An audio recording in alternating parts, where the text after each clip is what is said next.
Hey everybody, welcome back to another video. Today we're going to look at a camera you've probably heard of before, but one that I think deserves a video of its own, and that's the Pentax Spotmatic.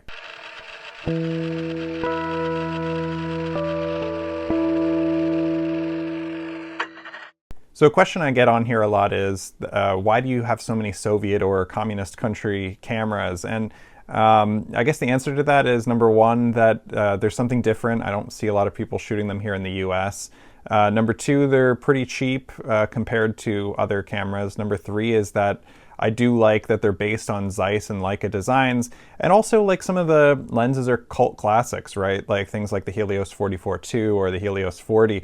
There's some interesting lenses that I think you get some cool effects from. But today we're going to look at a camera that's maybe not typical of my collection. It's a camera from Japan, and it's one that you've probably heard of before. This is the Pentax Spotmatic F. So the Pentax Spotmatic line, they had a couple different variations. There was the original Spotmatic, there was the SP2, but the Spotmatic F here is, I believe, the last of the Pentax Spotmatic line. You'll notice here on this also says Honeywell Pentax on it because Honeywell was the importer of Pentax products into the US here. What we're going to do is we're going to look at this camera a little bit and we'll check out some sample images from it as well. I recently took this to go shoot with my band, side project of mine, but wanted to try this lens out and see what it had to offer. So let's take a look. So here we are, the Pentax Spotmatic F. I'm going to take it out of its case here so that we're able to see it in all of its glory. Honestly, this case really doesn't do anything anymore. It looks like this was the remnants of an ever-ready case that now, you know, it doesn't have the back of it really anymore where it would cover the front of the camera. So with that in mind, it's just kind of a nice leather covering here for the bottom. But look at this. This is just a nice looking camera overall. If we look at it from the top here, you can see too, pretty clean from the back. Bottom. Overall, the design's really nice, really clean. Our lens here, we have an SMC, which is super multi-coated Takumar, and this is a 50mm lens f1.4. So cool lens. If you're familiar with this lens though, you'll know that it is measurably radioactive. So don't sleep with this lens under your pillow, but it is safe enough for those who are unsure about radioactive lenses. I know I was too, but you have to remember that your smoke detector in your house is radioactive. It has americium in it. Bananas are technically also marginally radioactive. So like, the thing is, radioactivity exists all over the place. You get doses of radiation from flying in an airplane. So like, this lens is not going to kill you. You can look it up online. People will tell you like how long you need to sit next to a lens for it to even equal the amount of radiation that you get on a day-to-day basis just by being alive. So these lenses aren't anything to worry about. But yeah, like, don't stick your head directly up to it. Don't grind up the glass and eat it. You know, don't walk around with it in your pocket for months on time, like at a time. Like, just anything that you can do to not subject yourself to unnecessary radiation is probably best. But don't be too worried about it. So it's a really nice lens though. Looking forward to showing you some of the sample images here, but it being a 50mm f1.4, that was what really drew me in, because to have an f1.4 lens for film, I don't even have that for my DSLR, honestly. So you can see nice big opening here for our lens. Let's see what happens when we go down to like f16 and we push the plunger here. It's pretty snappy. Lens is in great shape overall. I, checked it out. Here's at 5.6. A little slow there. Okay. Let's see, more like 2.8. How is it on the lower end? A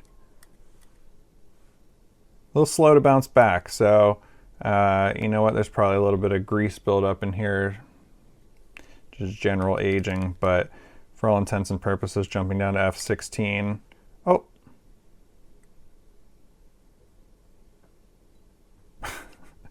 This lens is going to make me a liar now. But anyway, if we're looking at this lens, I think this lens is really cool. It's a pretty looking lens.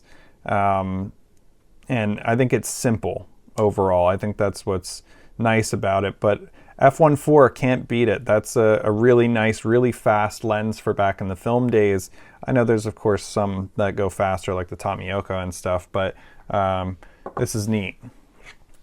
So here's a classic inside of our camera. As you can imagine, we have the SLR prism that goes through here, bounces off the mirror. So let's take a look too here then at our top deck. The top of this camera is exceptionally clean. That is the one thing that I really noticed, that when I wind this camera on, it is just really smooth, authoritative shutter sound. Like, it is actually really, really nice to use.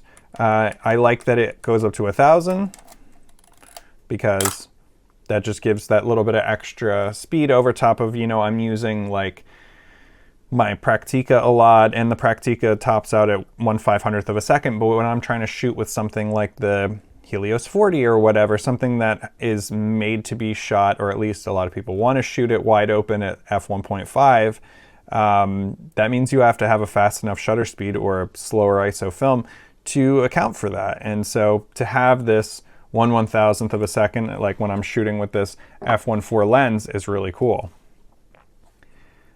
So yeah, you can on this camera, of course, change shutter speeds with or without winding on. So it's different in that regard from some of the Soviet cameras.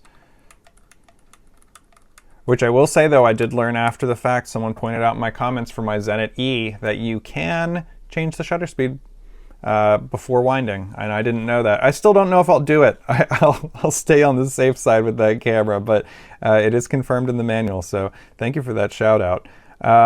We have our hot shoe sync up here, and then we have our rewind knob, which also has some film reminder dials. Something interesting about this camera that I don't know that I've seen on any of my other cameras is this lockout for the shutter, which is interesting. If you flip this switch, you can't fire the shutter, but then if you pull it back over, so if you, I don't know, feel like you need a second before you shoot, or if you're traveling or something with this wound on, you can set that lock and then it's not gonna go off in your backpack or whatever. So I don't know, I don't think I'll have any use for that, and honestly I've triggered it now several times by accident, and then I'm like, why is it not shooting? And I'm like, oh, okay, gotta turn the shutter lock off. Here we have, this is to stop down the lens. You can do this to manually stop down your lens. You can also use a flash sync here, as you can see. And I think what's really cool on this camera actually is the beautiful design of this self timer here. So let's set to 1/500th of a second. We'll wind on. And then when you move the self timer, the button reveals itself here, right? So we're able to just press that. Our self timer counts down. It's getting there. It's almost there. But again, I like how concealed the button is. There we go.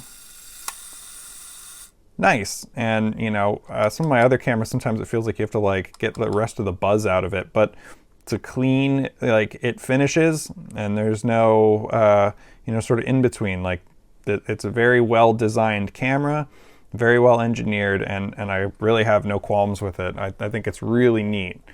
So let's take a second, let's pop off the back here and see what's inside.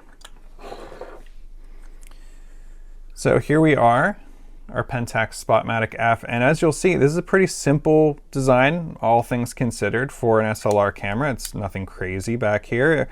We have a cloth shutter, but you know, it's not like the Leica cloth shutter or like the Zenit. Like it is cloth, but it's like, I don't know, it's just a very sort of rubberized cloth that it looks very smooth and you don't notice immediately that it's cloth, versus the Zenit where like you can see like stitching on it. This is just a very smooth, very rubberized looking shutter. So I imagine that could be better because like with the Zenits and the Zorkis, they would sometimes have the shutter get all cracked and like start to light leak. So if this is more rubberized, then you know, perhaps that makes it better from a longevity perspective. But when we wind on here, let's set something a little slower, huh?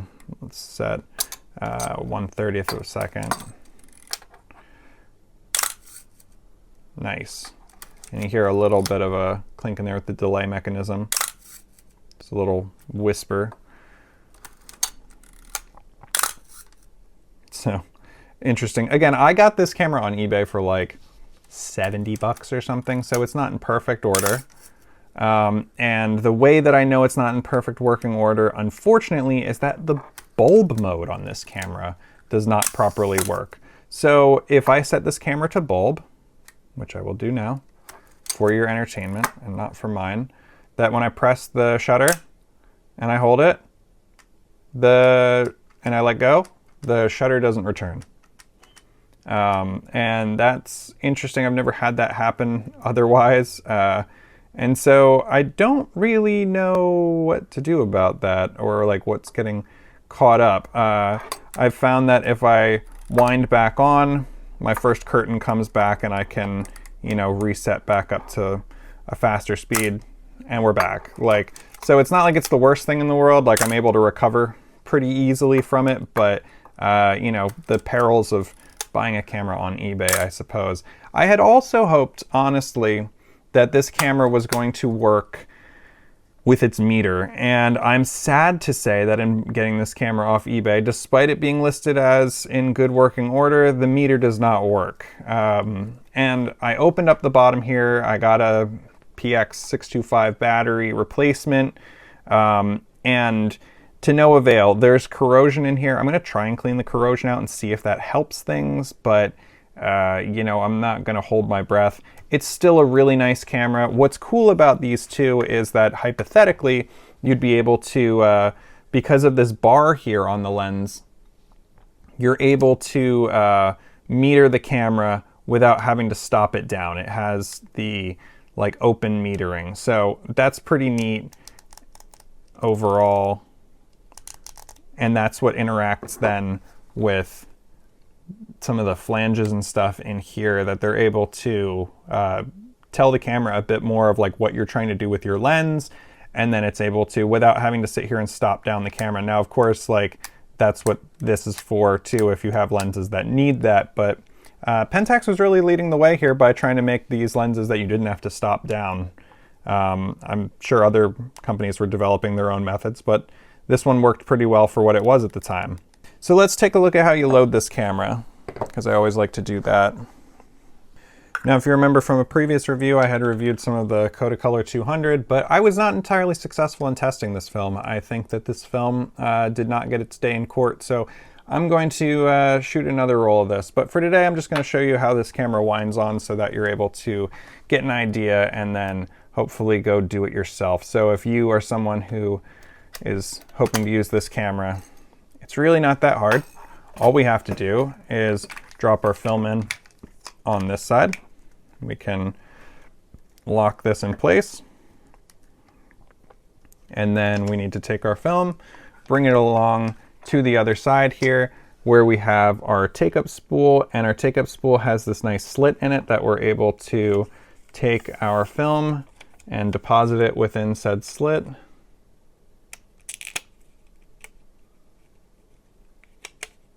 I'll do my best here to try and get it. It's really not that difficult to do. It's not as tricky as some other cameras. So then what I'll do is I'll wind on, but I'm just going to make sure as I do that it's guided gently onto the sprockets here.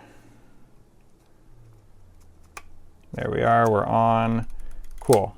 And then you're able to hit that, and then you can wind it on a second time, close your back, and you're good to go. Well, actually, you probably want to close your back and then wind on a second time, but you get what I'm saying. Anyway, once you've done that, then you've finished your roll, you're done. You'll want to press your clutch here on the bottom. You'll want to pop up the rewind knob, and I really like the rewind knob on this. This thing is super clean. It like lays really nicely on this camera.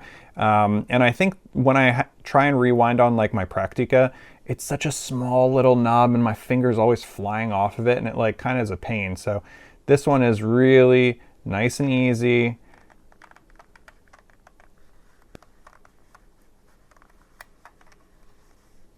And then once you feel that it's released, you're able to pull back your cover and take out your film.